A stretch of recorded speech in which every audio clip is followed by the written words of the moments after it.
Texas Crossroads of North America by Jesús de la Teja, Ron Tyler, Nancy Beck, Chapter 13, Part 1.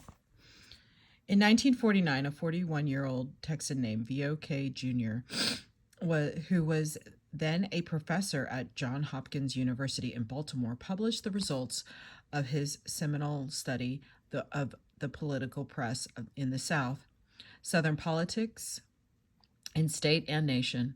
The South had long been recognized as the most depressed part of the nation, especially after President Franklin Delano Roosevelt identified it as such in 1938. The question how it would prevail over its problems to participate in the prosperity that the rest of the nation enjoyed. Many people assumed that the difficult problem the South had to overcome was racism and segregation. Key agreed the ruling oligarchy aggravated the situation by using race baiting for years to maintain the loyalty of poor whites. Key concluded that the lack of class conflict in the South prevented economic progress and electoral participation. In Texas, however, Key saw a glimmer of hope, suggesting that the beginnings of a class conflict had erupted there in the liberal-conservative split in the Democratic Party.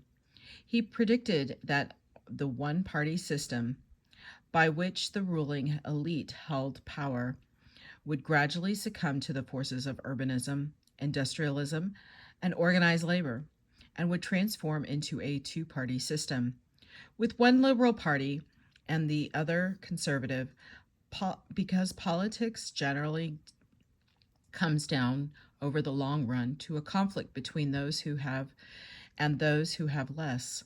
He asserted two parties would argue about taxation and expenditure, who pays the taxes, and how the money is used. It was almost as if he had written a script for the post-war decades in Texas. Here's the timeline. As World War II ended, Texan veterans came home to a changed state. Industrialization and large population increase brought on by the war effort had transformed the economic, social, and political fabric of the state, and it would take some time before most people understood the ramifications. Opportunities in Texas, including the huge growth of the oil industry, attracted out-of-state veterans, such as the future President George Herbert Walker Bush, who came to Midland with his growing family after graduating from Yale in 1948. The modified class politics that Key had documented in Texas was not the product of a plantation oligarchy, as in other southern states, or of an upthrust of the masses. They had forced the upper class to defend itself, but the result of the personal insecurity of men suddenly made rich, who are fearful that lest they lost their wealth. The extent of class politics quickly became apparent during the biennial gubernatorial races and subsequent secessions of the legislature, as various constituencies fought over the commonly accepted solution: tax revenue, where to get it and how to use it. Race and gender, though, proved almost as important to understanding the society and politics in the state in the 2 decades following World War II.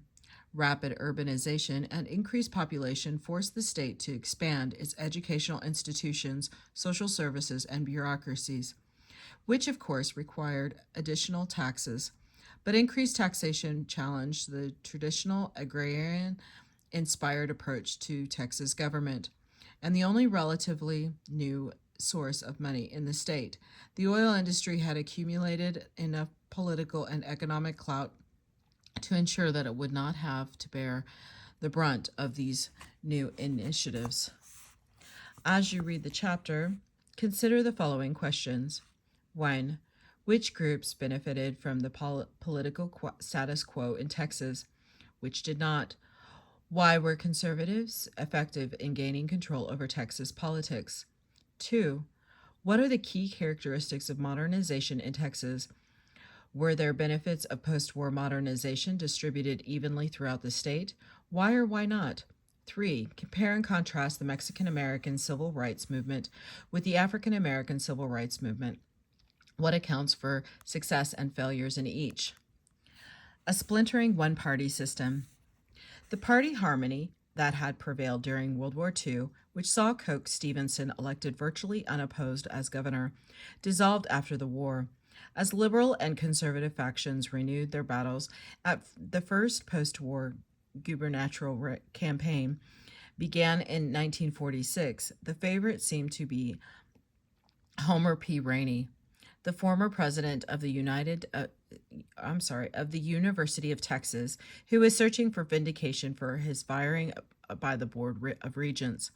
Hosting a radio show in which he defended his official behavior, Rainey drew increasing support from liberals and newly enfranchised African Americans.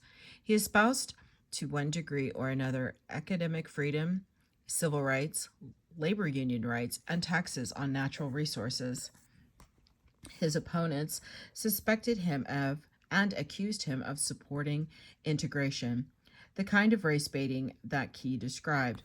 Although he was one on record against it, Rainey's proposed tax on natural resources was anathema to the oil industry, and with the exception of a few liberal stalwarts, was as independent oilman J.R. Parton of Madisonville in the industry, unified behind the more moderate Buford H. Gesture, a member of the Railroad Commission who positioned himself between conservatives and the liberal Rainey. Rapid wartime industrialization has led to increased union membership in Texas. By 1946, approximately 350,000 Texans had joined unions, some 225,000 of them unions affiliated with American Federation of Labor, AFL. The largest group in the country, another 60,000, belonged to unions associated with the Congress of Industrial Organizations, CIO, the second largest labor group, which had its state headquarters in Dallas and was making significant gains in East Texas. The largest numbers of union members were located in the heavily industrialized areas of Houston, Beaumont, and Dallas, Fort Worth. Although many unions were located near one specific industry, such as Dangerfield, steelworkers, Greenville, auto workers, and Tyler oil field workers. At the same time, the state CIO became active in politics in 1944 and in 1946, supported Rainey for governor, which further tainted the former university president in the eyes of the conservative business people as election day neared, and the nation endured hundreds of strikes by union laborers trying to keep up with post-war inflation, including work stoppages at the General Tire and Rubber plant in Waco and Consolidated Vultee Aircraft in Fort Worth. Voters began to see Rainey in a new and, to them, more dangerous light: modified class and gender politics.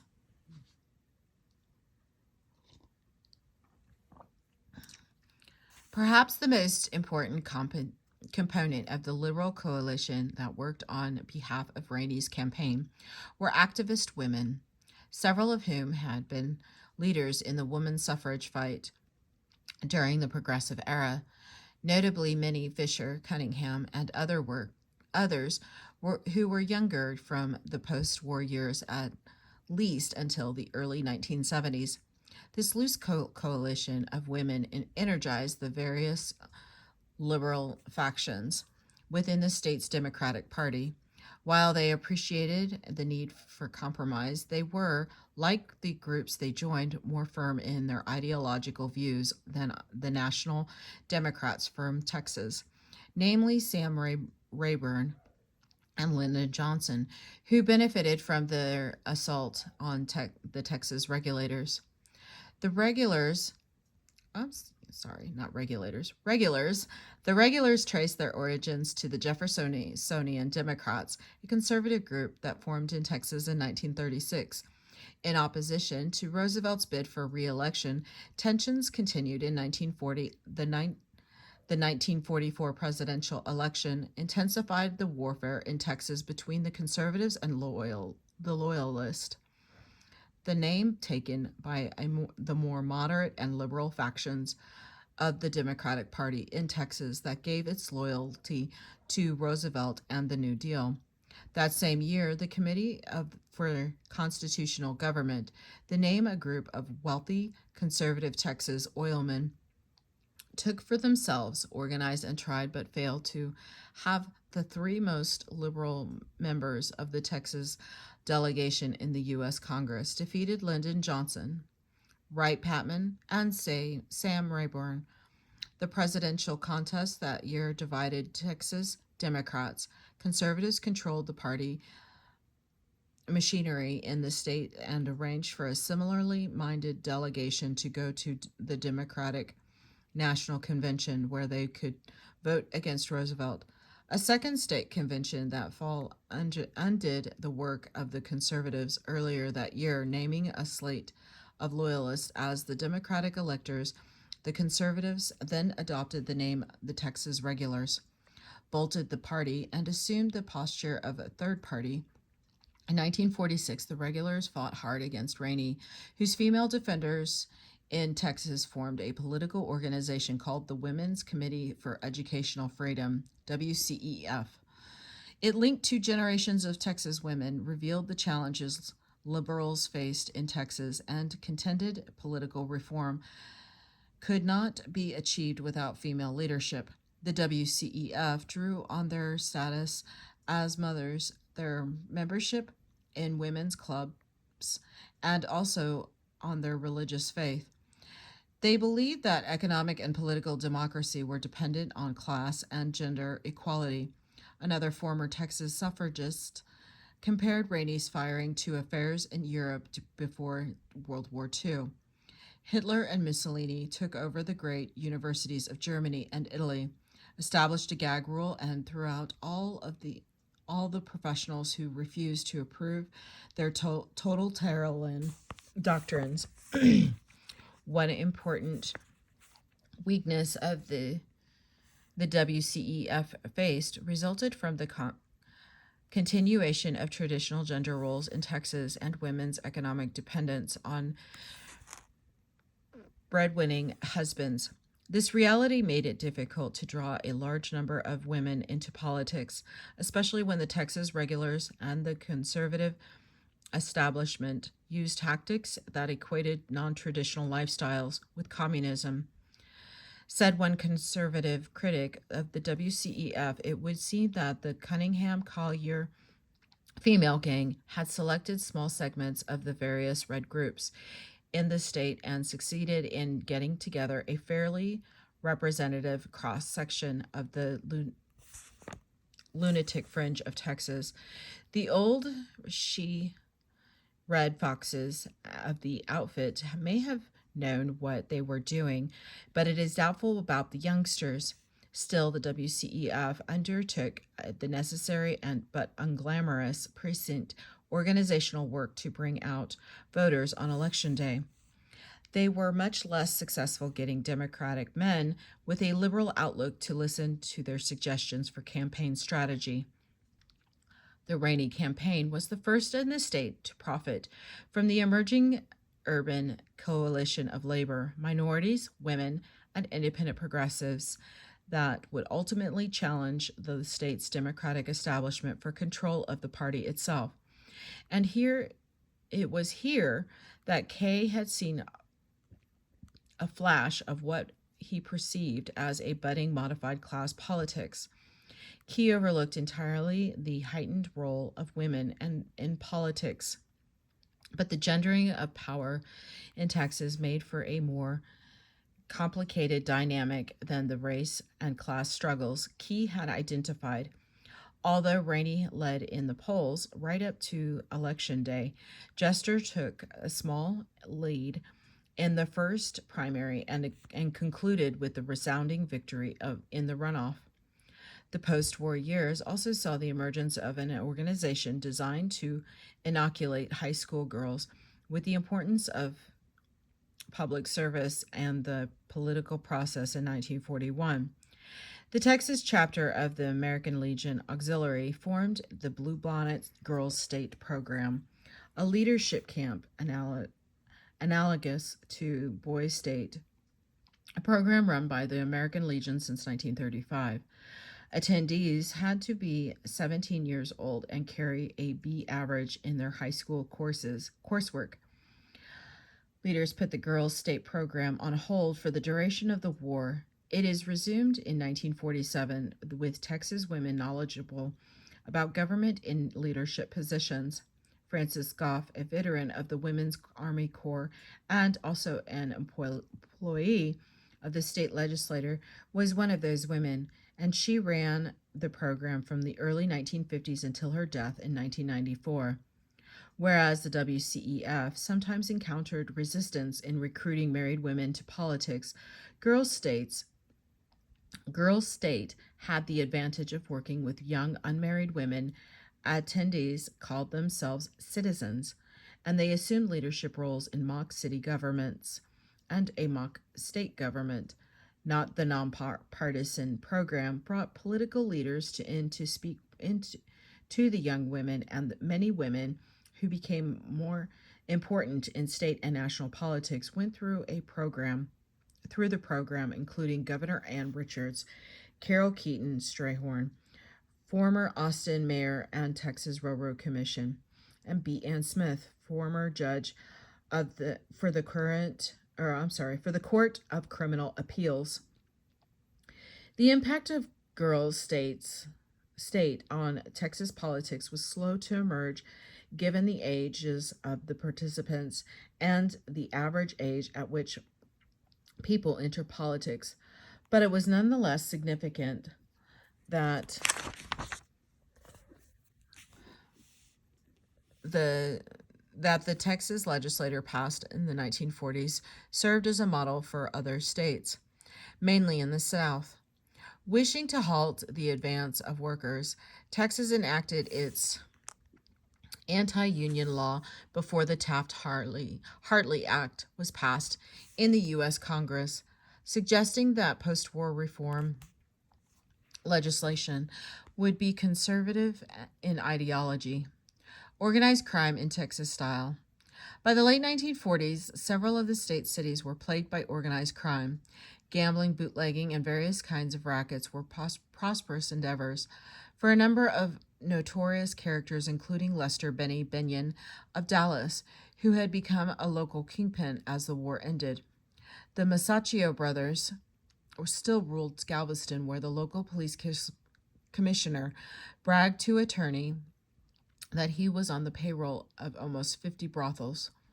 A number of veterans, just home from making the world safe for democracy, felt that the gangsters threatened democracy at home and embarked on reform.